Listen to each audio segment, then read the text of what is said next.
A happy Saturday morning to everyone, and welcome to another special interactive session where we'll be talking all things fashion once again in conjunction with the ongoing 17 MIHAS taking place as we speak right now. My name is Raj Aria, and yesterday we had an amazing session discussing technology innovation in relation to fashion and textiles. And moving on to today's topic entitled The Pandemic COVID-19 Challenges and Opportunities to the Modest Fashion Industry, where in fact we'll have a very international feel to it. And not to mention, we have not one but three superwomen panelists who will be sharing their experiences and words of wisdom. Firstly, from Malaysia, we have renowned Batek fashion designer, Rasta Rashid, who is also the president of the Malaysian Bumiputra Designers Association and founder of Batek by Rasta Rashid. Next, from Indonesia, we have Franka Soeria, modest fashion expert, co-founder of Marca Marie, and the global head of the Council of Modest Fashion. And last but not least, traversing halfway across the world and numerous time zones, from Russia, our final panelist is Dilyara Sadrieva, co-founder of the Council of Modest Fashion Russia and modestrussia.ru. Welcome, ladies. How are you doing today?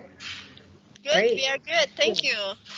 Fantastic. Well, similar to yesterday's session, for those of you who are viewing this right now, feel free to ask your questions and post them, and we'll be more than happy to address them throughout today's session.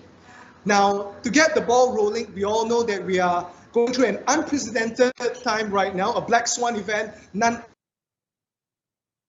other than the COVID-19 pandemic, and it has been a very challenging 18 months for everyone around the world. So I'd like to ask each and every one of you today, how this affected you in terms of your personal self, as well as the business, and perhaps the fashion industry in your respective countries.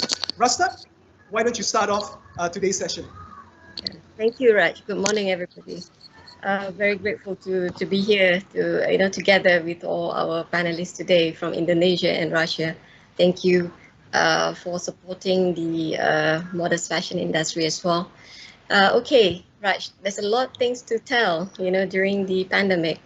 It's going to be quite a long one, but I'll try to make it short, okay? All right, so talking about challenging, yes, through the 18 months. By the way, I'm president of Malaysian Bumiputra Designers. It is a very heavy responsibility for me to make sure that my member always stay tall and stay relevant in the industry. During the 18 months, we've gone through so many obstacles. I'm quite unlucky, Raj and everybody, because when I'm wearing the president hat, the pandemic, COVID-19 hit us. So it gave me a few months to think about what should I do? How can I help my member? What kind of the opportunity that I can give to them? So gladly, member of MBDA are very, very proactive, supportive, and they did their excellent work in building the ecosystem. So during the 18 months, first MCO, basically our fashion business are not doing well at all. Not talking about modest fashion alone, and other segment as well, the lifestyle. So COVID-19 really give a big impact to the fashion industry, especially those who actually are focusing on the traditional businesses. So they have to start adapting into the technology and digitalizations, which is to open their mindset to be able to adapt into the new technology is really a challenging. So I can tell you more about it, maybe about how actually during the 18 months we have grown a few programs for our MBDA, such as we launched Fashion Flair Malaysia, the hybrid system showcase, where we have our designers on board and showcasing their fashion show, hybrid style. Because as you know, during MCO, nobody can actually get out and even do any shows. Event is not even allowed. So we keep consistently thinking how we can adapt into the new normal. So it is very interesting how we actually grow from there. So that they say we always have to start somewhere to build something. So if you're not changing your mindset to the new normal, I think you're always left behind. So yes. Well said, Rasta. And we'll touch more on that in terms of the opportunities and basically the initiatives that MBDA has taken in respect to initiatives in Malaysia and also abroad. Now, moving halfway across the world, Dilyara, we were quite interested to hear about how things have developed in terms of Russia, in terms of perhaps in Europe itself, with regards to the economy as well as the fashion industry in particular. Can you share with us a bit of insights into that?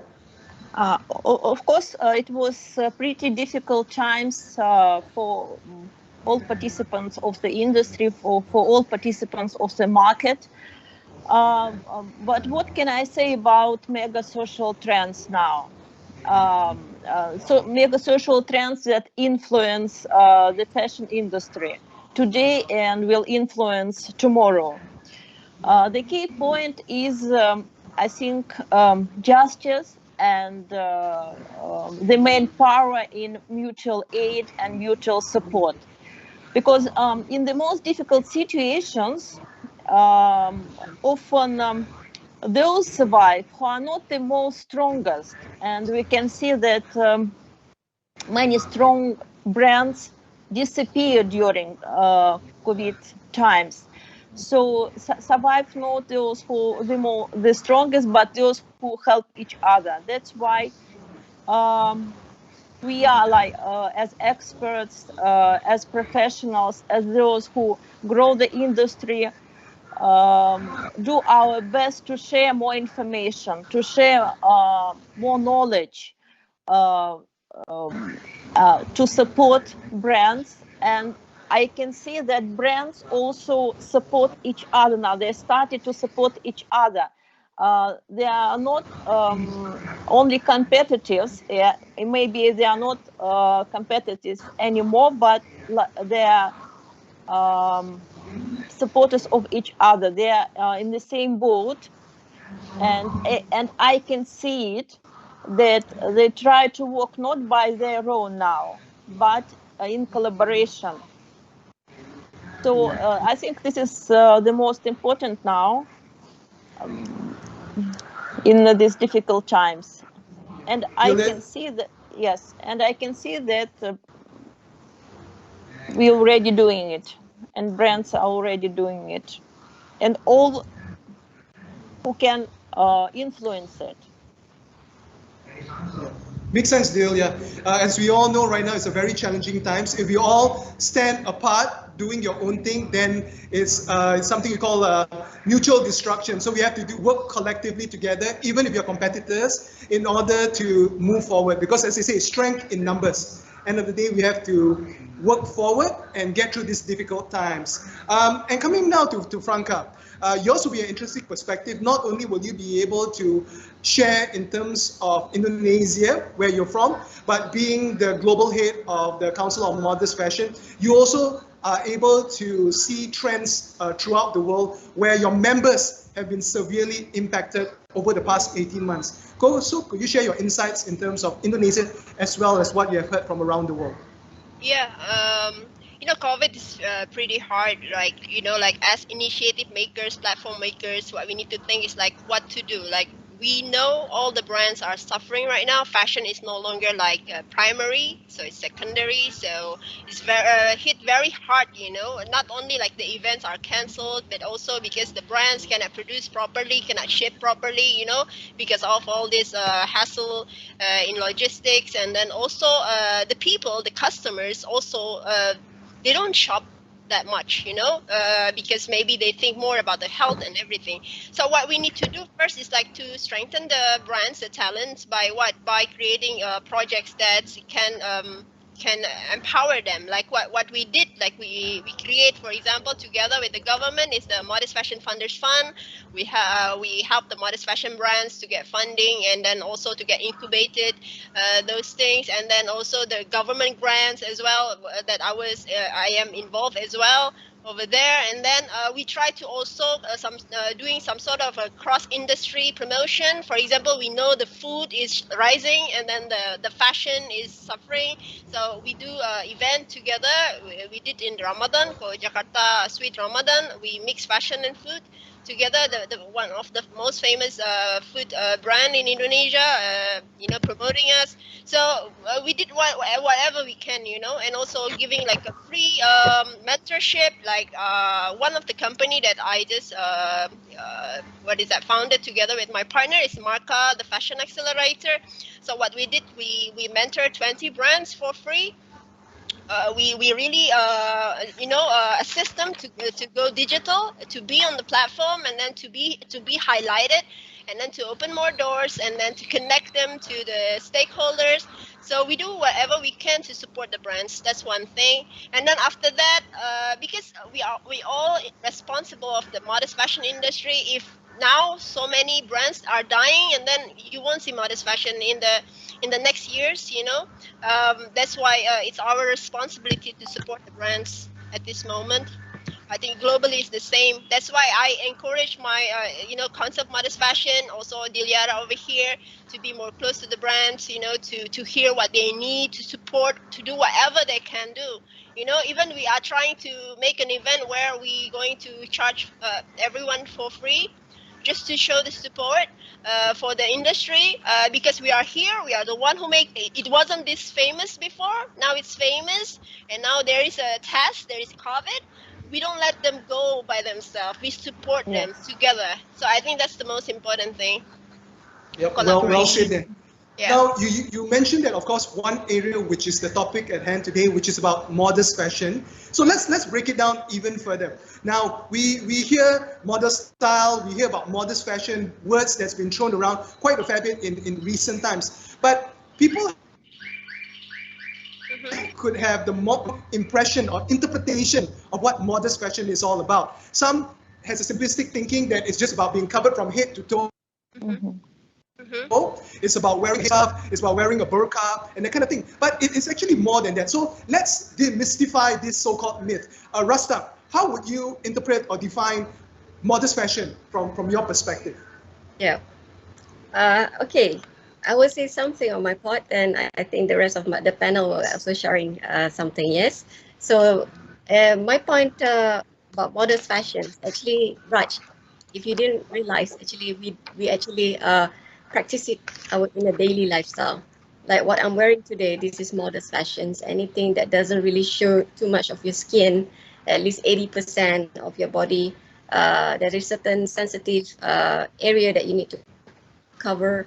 It's actually wearing modest fashion is about being respect, and to whoever or occasions that we go to. So it is important to know the guideline about modest fashions, and a lot of people might misunderstood about between the modest fashion and Islamic modest fashions. It's actually very different. Not very much different. It's just that different in the way of you imagine and the solutions. Interpretation. Yes. Interpret. If you can imagine about modest fashions, you actually can find to solve the problems. Modest fashion is very interesting. To me, modest fashion is easy, and then will be practiced over 65% population in Malaysia. As we all know, Malaysians, we have more Muslim than other race in Malaysia. Of course, the non-Muslim also practices modest fashion in Malaysia, because this is quite a the nature of Malaysia. Culture, cultural background, right? Yes, correct. So we actually respect each other in a way. We show it in fashion as well. So that is a little bit of on my side about modest fashion. All right, fantastic. So Dilyara, yours is probably something which we're all keen to find out, given the fact that you come from the West. In Russia, there's quite a bit of influence from European heritage and history and so forth. So is it different where you're coming from? Is it some essence of it being a bit more liberal? How would you gauge what modest fashion is?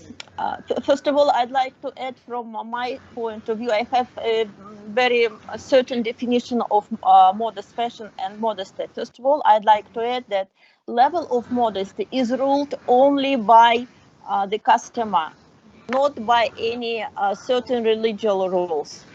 When they ask me, I always say, is Muslim fashion modest fashion?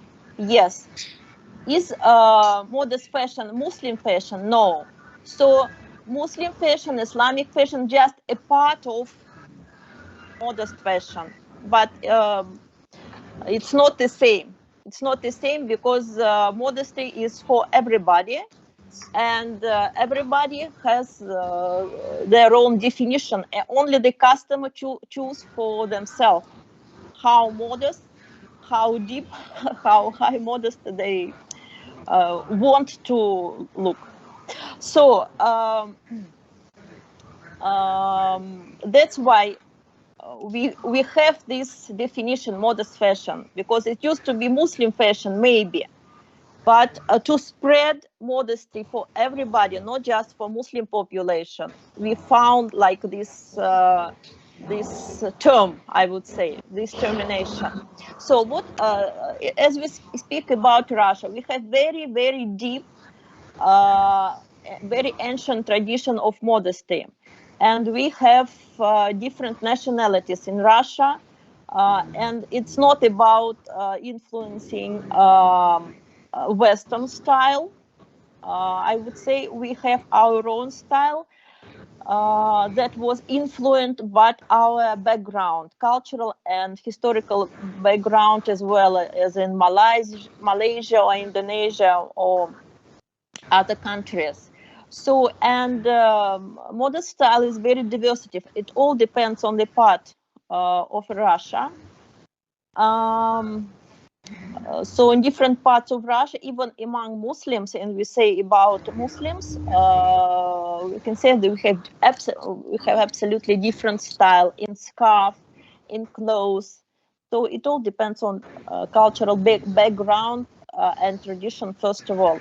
And let's not forget about deep tradition in Russian culture, because I told you we have different nationalities, and Russian culture as itself has a very, very deep tradition in modest clothes.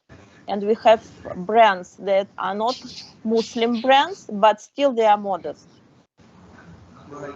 Well said. I like the part where you say that Islam fashion is a subset of modest fashion, but not vice versa. But here's the dilemma right now. People's perception in general out there will associate the both as the one and the same, when in reality they are not. So Franka, from your point of view, being involved on the global side of things as well, how do you break that association, which is actually incorrect in terms of being able to distinguish the two?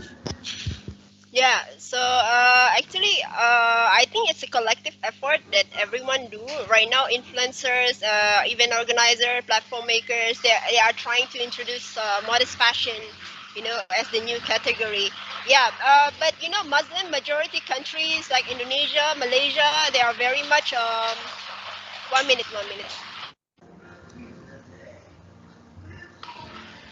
Yeah.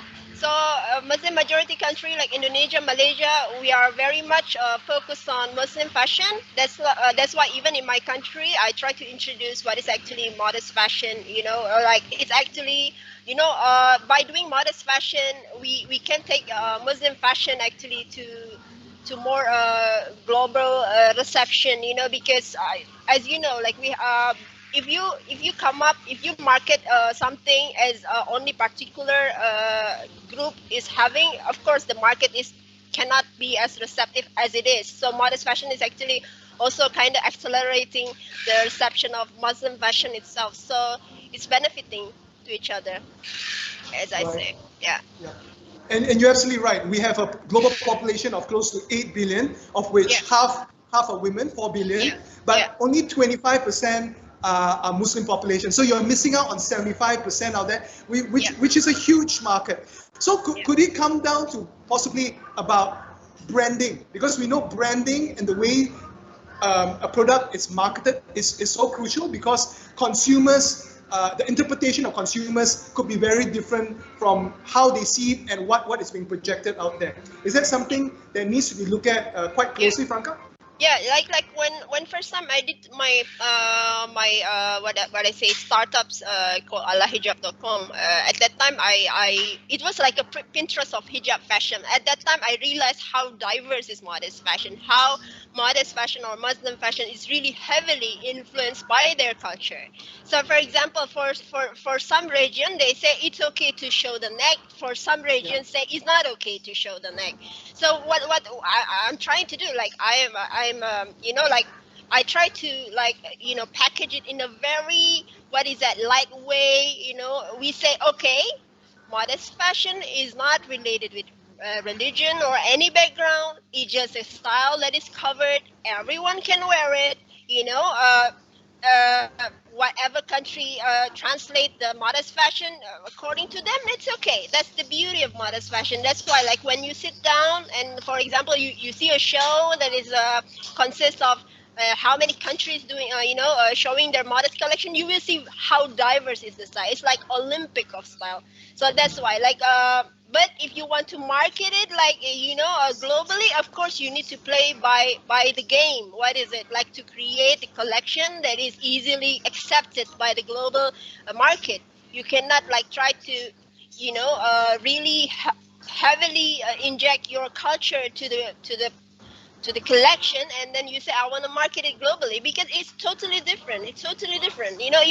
Even for scarf, for example, for Middle East, for example, they prefer to use like solid colors like this. Maybe if you go to Turkey, you see like colorful, Indonesia colorful, South Asia colorful, right? Like very different style. Like if you go to that market using the style that they don't use, they will say no, it's not our style. That's why it's very much important to listen and to know what is happening in that country before you even do anything. If you want to play safe, okay, just play safe. Just present a style that is something like universally accepted, something like Zara or something. But you just inject your culture a little bit here and there, and then more is like that. Yeah, you're right. You have to be smart about it. It's not what you think the market wants. It's the market which will dictate to you what you should offer to meet the consumer demand. Now, Rasta, for example, you are someone who has obviously looked in terms of overseas market. You have international shows abroad, and of course, it's all about being smart about it. Basically, looking at what that region demand is or what the trends is there, and adapting your designs with, of course, semblance of your influence, and before you are trying to tap into that market. Would that be a good strategy? Yes, definitely, Raj. Number one, as a designer maker, right, or any fashionpreneurs or entrepreneurs, number one, we have to always listen to the consumer needs. I believe that if you guys follow yesterday's sessions, was shared by Dr. Thomas. Yes, number one, we have to always listen to the consumer needs, the pain point.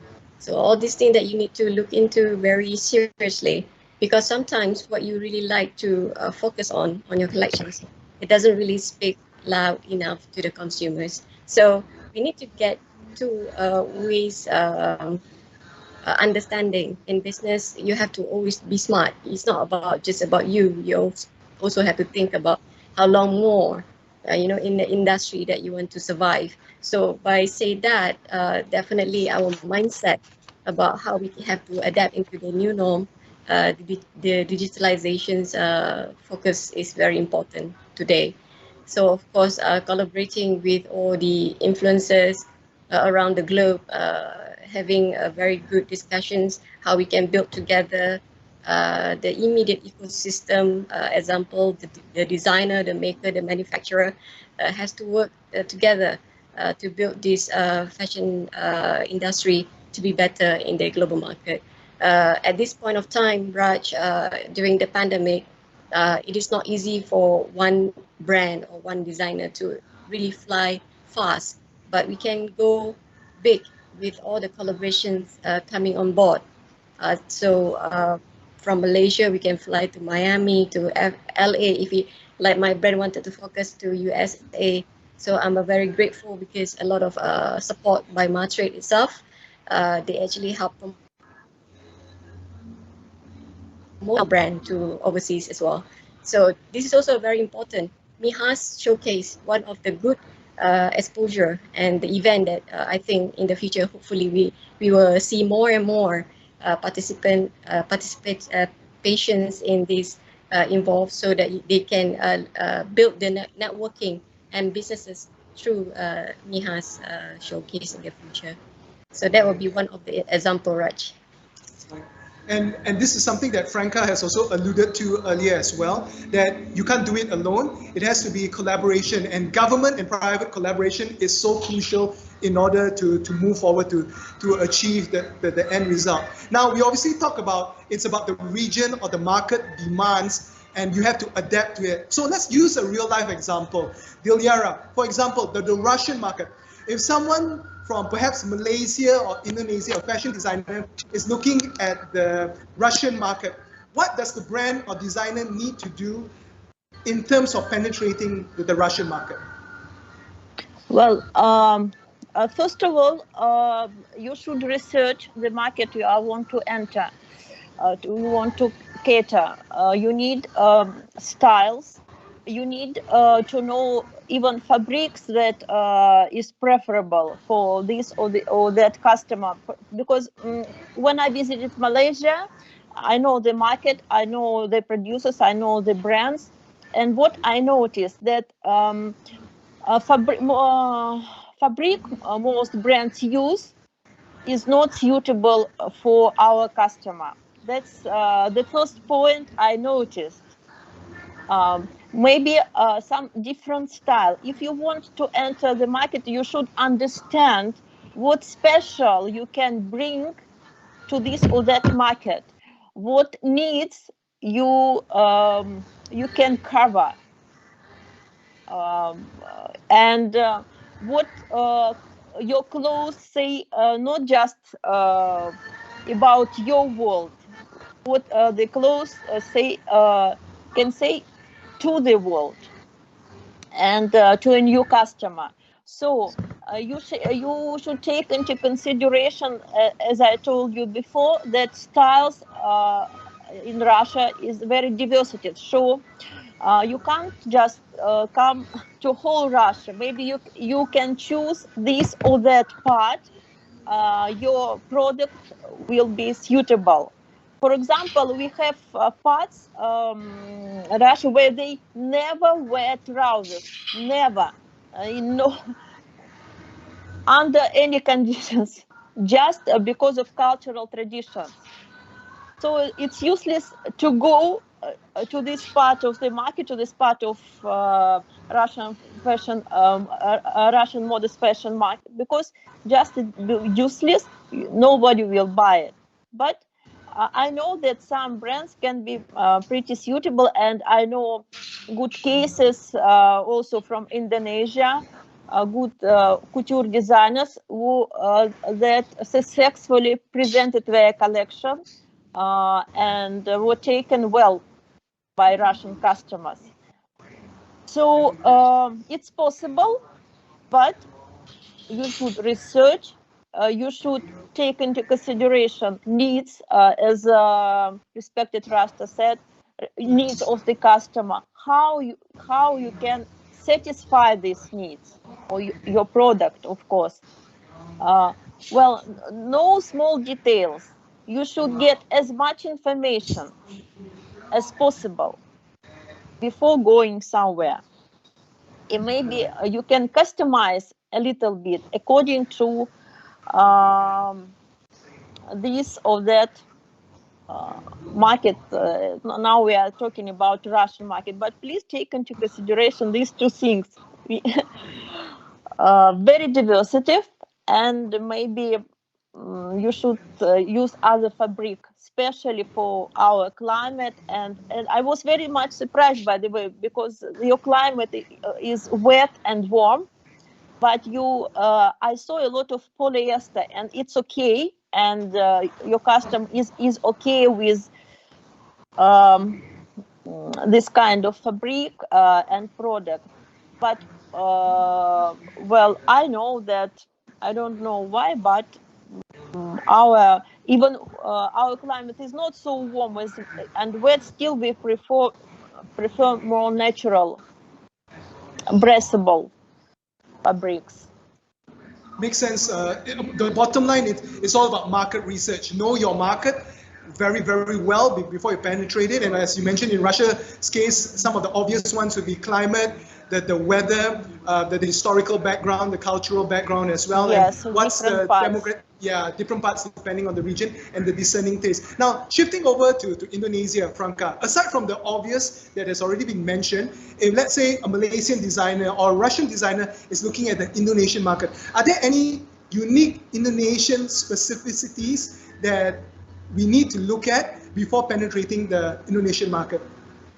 Yeah, Indonesian market is very big market, but some people take it wrongly. For example, when a country heard, oh, Indonesia is very big, let's go there. I have a scarf and I have a power to produce. Let's fill it with the products. It's not just about the products. In Indonesia, it's how you enter, who you enter with, how you get introduced. So it's very much important to know, the map itself to enter. I heard a lot of big companies, they are failing over here, but maybe the smaller ones is more successful because of these things. They don't know the know-how. So because in the time of social media, you don't know who's who. Sometimes you see someone is big with the big numbers, millions, you think, okay, I can just be with her. And it's done. It's not like that. Like, who is actually the followers? Maybe they are not the one who buy your products. Maybe the followers are the one who buy cheaper products. Maybe they are the other ones that is more proper for that. Like how you be introduced is very much important. That's why when I see some companies also coming to me and say, Franka, I think I will be successful. I know this, I know that, and then I just say it's more complicated, complex than the one that you see on social media. Because I'm on the position, on the bird view position. I know who's who. I know how it is. How it's. I'm a PR myself as well, so I know. So that's why I say, okay, don't believe it. And then because you may be very much surprised. For example, I was also in the past, I did some mistakes. I do the thing. So millions of followers and then collaborating with her, and then it's not even monetizing anything. So by the time that you're collaborating with someone that you think he's nobody, but actually she's actually the insider, the one who played the game inside, it can be successful. So I think that's the unique thing about Indonesia. It's huge market, yes, but people very much aware about the brand, very much aware who is who. If you enter it wrongly, that's it. You cannot reintroduce yourself, So like that. Who you partner with, also important. Yeah. What you say is very true. It's not as simplistic as one would make out to be, because as we all know, the internet, social media, people are now becoming very aware. They're very knowledgeable about the ongoings. So, and of course, their standards and of course, people's consumers' expectations has also gone up already compared to maybe 20 years ago before the internet. And speaking about pre-internet, Rasta, you had the opportunity to be in the fashion industry before the internet and of course post-internet, and of course there's a huge change, and it's all about adaptability now.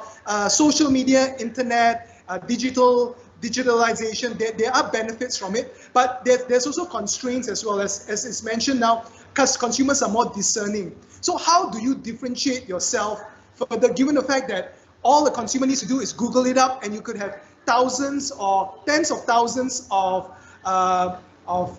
leads coming up, which will show all these brands. What do you need to do to make yours stand out, your brand stand out?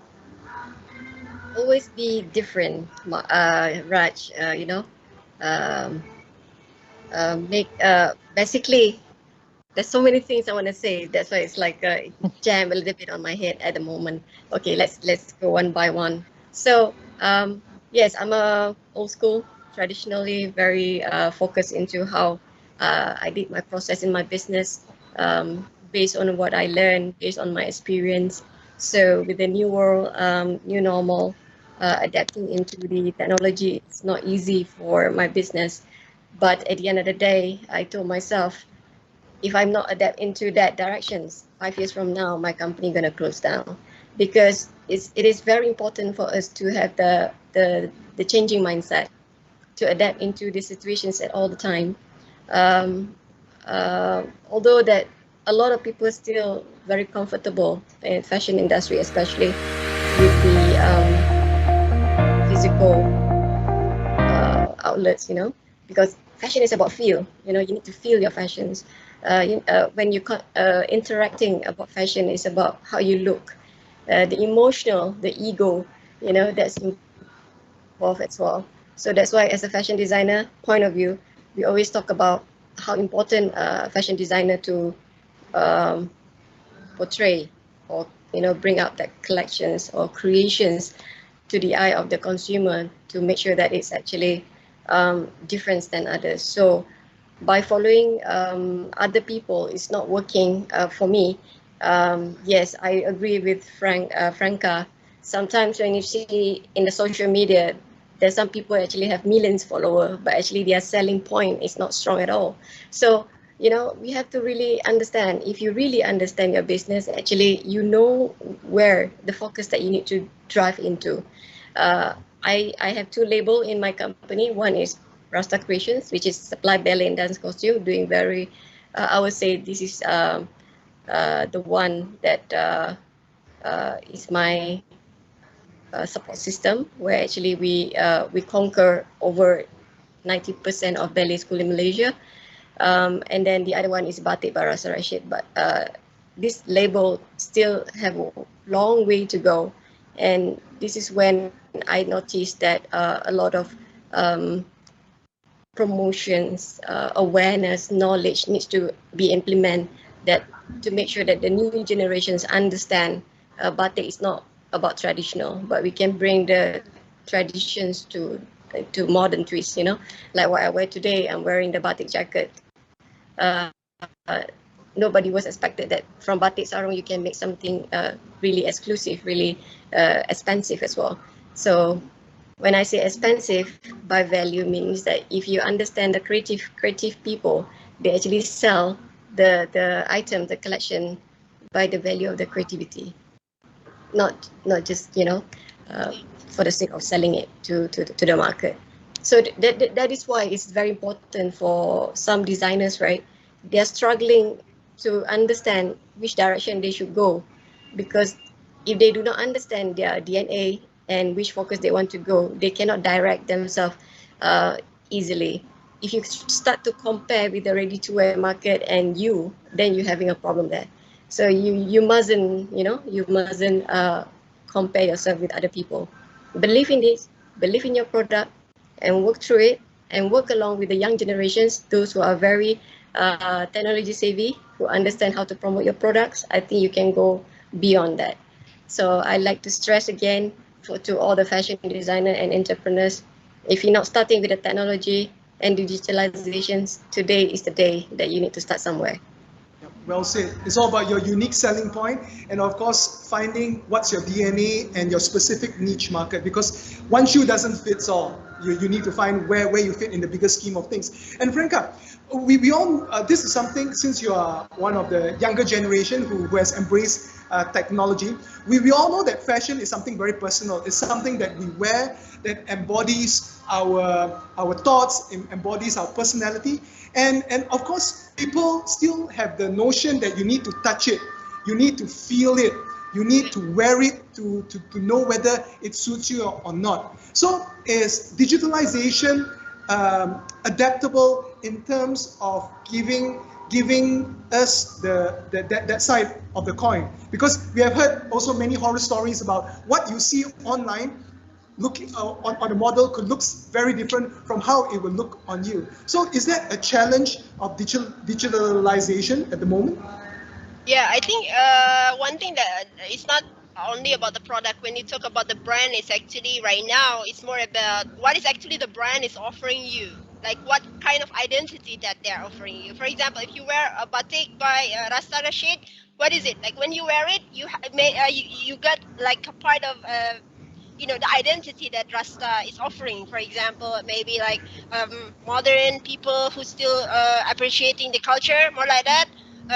So I think it's more like that. Like what I see, like the successful digital brands is mostly they are not just selling the products; they are selling the identity. For example, if you buy this, you're gonna be part of women who value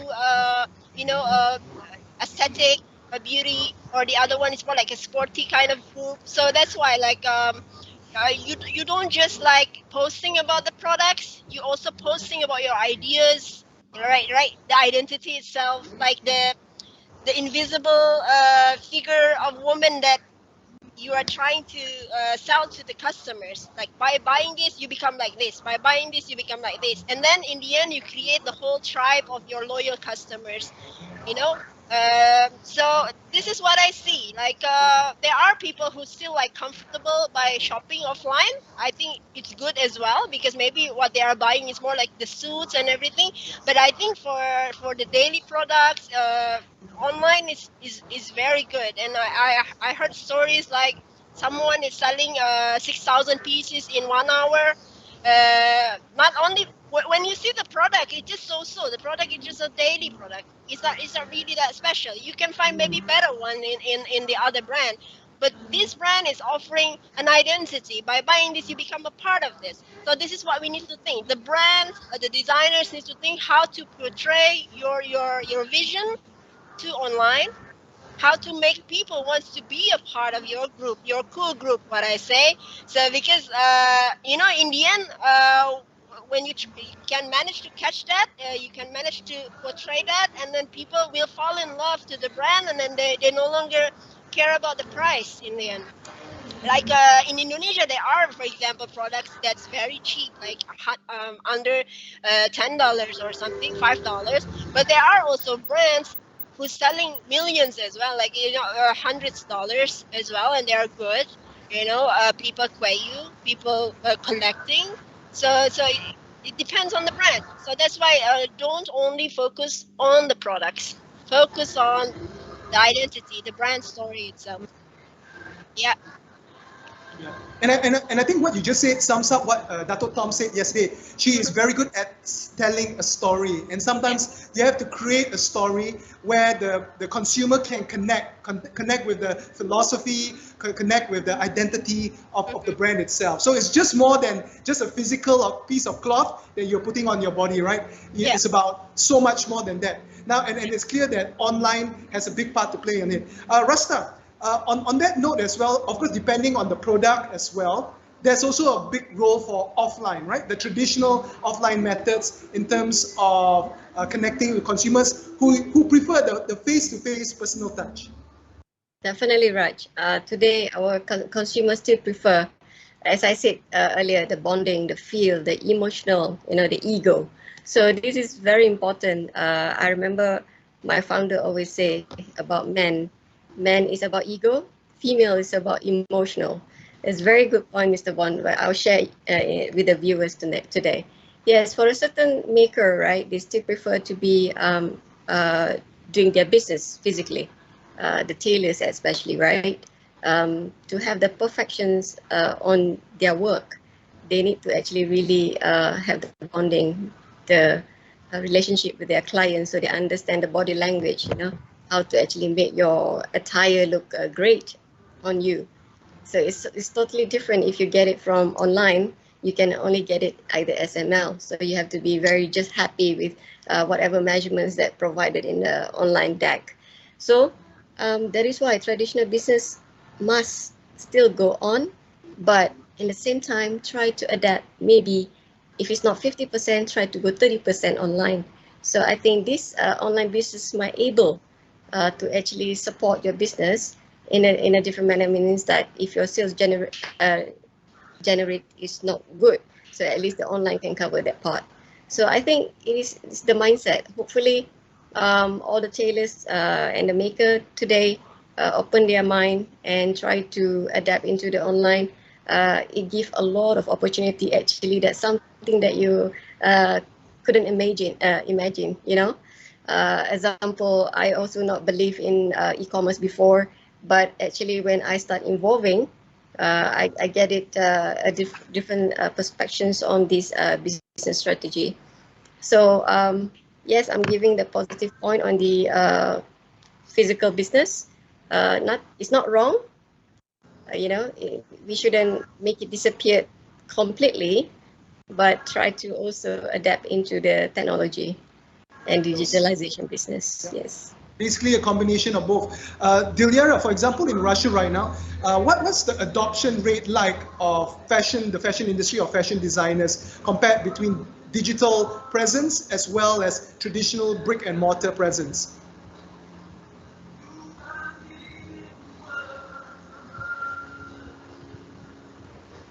Sorry, Dilyara, we can't hear you. Is your mic?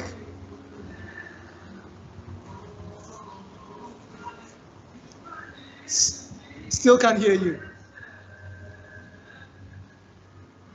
Okay, no worries.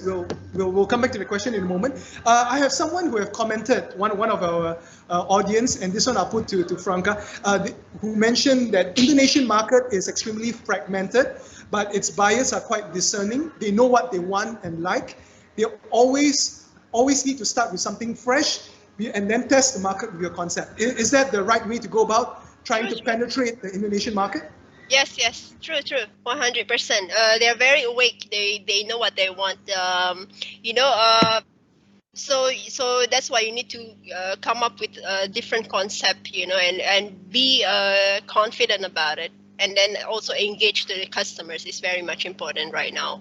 For example, right now, the one that is doing very well is selling more with the live concept. I don't know in Malaysia if it's happening as well. Like, I think we know all the marketplaces, like Shopee, Lazada, Tokopedia, everyone, is doing it. TikTok, selling on live. I think because people want to see the product. That's the thing as well. Like, when you see only the photo in the marketplaces, that's it. It's a dead product. But when you sell it live, and then you can show how to wear it and everything, people react more better. Like, I heard people selling thousands pretty well also over there. Those kind of thing. Yeah, so you need to be open to new approach. True. For example, if you have a brand that is very fashionable and then like very high end, and then you still want to do that kind of concept in this pandemic, it's wrong, because people need to feel close with the brand. You need to be engaging, So communication is very much important. Yeah. I think it's like that. Yeah. Yep, it's so true. Rather than two-dimensional, it needs to be three-dimensional and interactive. Yeah. That's why I think the live shows are picking up right now. And I think it originated, it's very successful in China, where millions of products are actually sold within a single hour. And we can see it's the influence and trend is spreading throughout the world as well. Yeah, true. Agree. Right, fantastic. Dilyara, can we hear you right now? Can you say something? Okay, I think. Can you hear? Fantastic. Good to have you back with us. So coming back to my earlier questions in terms of adoption of digitalization in Russia as opposed to traditional brick and mortar, how is that going over there? During pandemic, many brands understood that their online channels are not developed enough. So they used this time to improve it. They understood the importance. So I think that pandemic played a good role in their development in this case, because they became more active. So they started to communicate with online audience more effectively. So and try to use new channels to address to the audience. And now they, even those who didn't sell online a lot, now they do it. And we also have some big retailers, online retailers, that included modest fashion section. Mainstream retailers that included modest fashion sections, and Now modest fashion brands and Muslim brands use it too. So they grew in it during the pandemic, and at the same time they have a good opportunity to address to international audience. But in any case, they should. I think it's still more simple and cheap product, like basic items are sold better at these platforms. Right. Yeah. So true there. Obviously, COVID-19 has accelerated the needs to adopt digitalization in order to survive, given the fact that most people are facing lockdowns and unable to meet face to face. So this is a challenge that all businesses would need to overcome. Now, coming back to modest fashion as well. Now, it's all about creating awareness. The usual bits that's being done right now, creating awareness, sharing the concepts and all that. Beyond exhibitions, beyond online presence and all that, what do you believe needs to be done to take modest fashion adoption by the masses, the global market to the next level, to the next level? Franka, given the fact that you're the head of the council, what do you envisage that needs to be done perhaps in the next 12 to 24 months to move to the next level? I think right now we're still focusing on supporting the brands itself with different initiatives. That's why, like, I really encourage everyone to think more like creating something more based on the innovations, more on solutions, including the products itself. Yeah, because this is what we need. So, for example, I don't think like maybe doing Fashion Week is something relatable anymore, because right now, like, the brands are suffering, they need sales, maybe need to come up with something new where it's directly, be with the buyer, something like that, more like, so we need to think more on solutions, how to solve solution, what the brand needs right now, how to, for example, collaborate more in terms of cross-country marketing, those like that, like, this is what we need. If we want to say, let's start small. For example, let's strengthen the Southeast Asian market. Like, let's be together. Like, we are like, everyone see us as the target market only sometimes. Like, how to make us more like known, more like the, not only the market. We are actually the initiator. We are, do like that, and then do collaboration, like what I did with Turkey, for example, like more like a fashion bubble project, like 2 countries, for example, Malaysia, Russia, Indonesia, Russia, those kind of thing, and then like focusing on promoting, introducing the talents of 2 countries. Start small like that. Like, I think it's more doable rather than you try to go directly global. More like that, like introducing, and then it's successful, okay, go on to the next level, and then this is success, okay, go on to the, so it's more like doable and more realistic, because now, pandemic is everywhere, traveling is problem, logistics is problem, so we need to think all together. I think more like that, collaboration. Right. So about baby steps, taking baby steps and growing.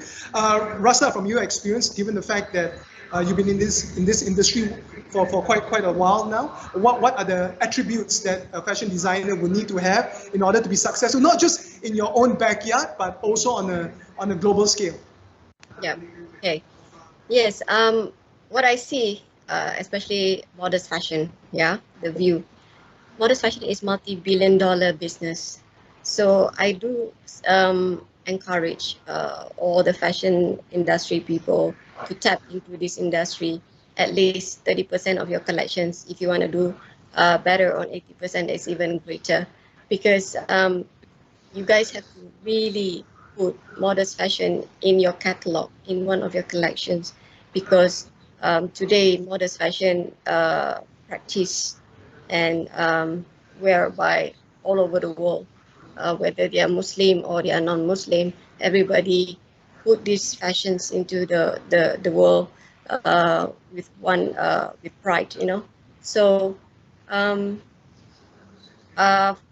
to me, I think I'm always talk about in the fashion view, because this is what I was trained to, and we always try to adapt into this new great business strategy, so that you never miss anything, on building your businesses. Even for the swimwear today, you see over 80% in the global starting using, even though if they are not Muslim, they like to wear this modesty swimwear.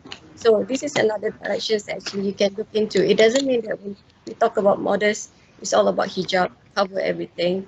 That's not true. Basically, it's quite simple. You wear something that very modest in your daily lifestyle. Maybe in the summer country, you can choose the right fabric. But other country, which is much colder, modest fashion is norm. So that's why I say this is the multi-billion business that you guys really want to look into. Thank you, Yeah. Raj. Yep, definitely a huge untapped market out there. And Dilyara, anything to add in terms of what a designer needs to be successful in going to the next level, perhaps from a model style fashion designer? First of all, I'd like to add that they should work effectively. They should be more sure of themselves. They should study, first of all, business process, because most of modest fashion designers are amateurs. They're not professionals. So that's what we are working at, first of all, educate. And we train business skills for modest fashion designers. And also, I'd like we should collaborate more with mainstream and explain values, explain meaning of modest fashion and difference of modest fashion, because I know that even here now we have successful collaboration with mainstream, and we try to work with big mainstream fashion organizations to for modest fashion being included in the industry.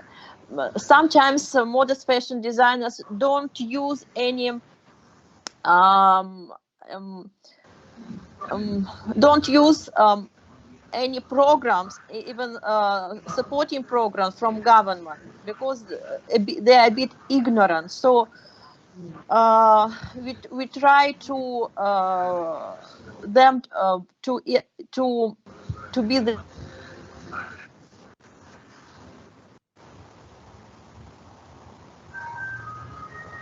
Oh, looks like we lost Dilyara there for a moment, but I guess to summarize what she says, it's all about knowledge being power. And speaking about knowledge and power, and of course, involving government support, government agencies, and so forth, this is something Franka has been doing in Indonesia with the creation of your accelerators, where you connect all the stakeholders and to promote them.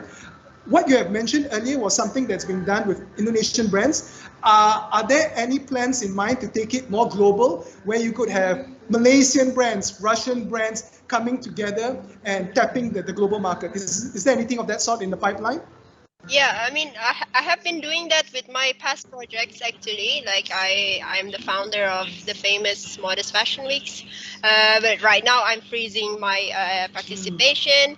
But what I mean right now is actually more about taking back modest fashion to the hands of the ones who's the industry itself. Because right now, my concern is becoming more and more capitalist. Like everyone is wanted doing it.